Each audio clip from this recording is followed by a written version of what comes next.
Hello viewers, আসসালামু আলাইকুম। কেমন আছেন সবাই? চলে আসলাম নতুন একটা ভিডিও নিয়ে আপনাদের সামনে। আজকে কিছু শাক তুলবো। এই যে দেখেন, মাচা থেকে পুঁই শাক তুলছি।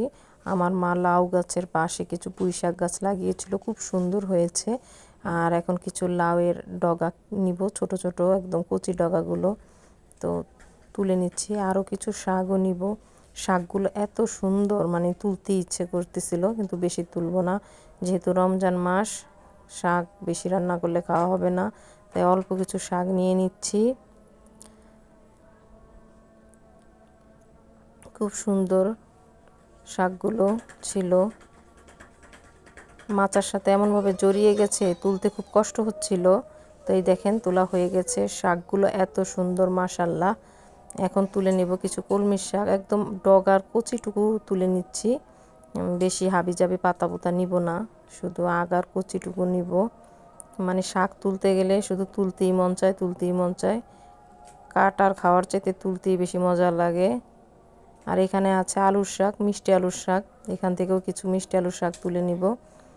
রোদ পেয়ে শাকগুলো এত সুন্দর হয়েছে, মানে খুবই সুন্দর, একদম সবুজ কচি, খুব ভালো লাগতেছিল তুলতে। এই শাকগুলো সব আমাদের নিজেদের জায়গায়। এই শাকগুলো দিয়ে আজকে ইলিশ মাছের লেজা মাথা দিয়ে রান্না করব, দেখি কেমন লাগে খেতে।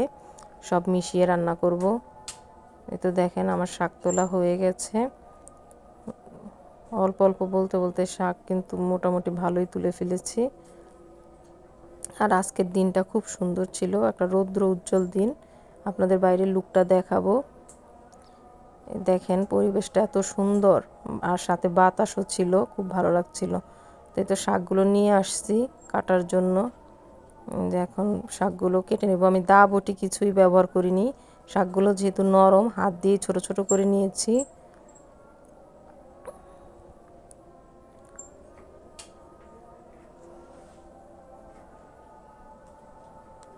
শাকগুলো মানে কুটার সময় টুসটুস শব্দ হচ্ছিল যখন ডাঁটাগুলো ভাঙছিলাম,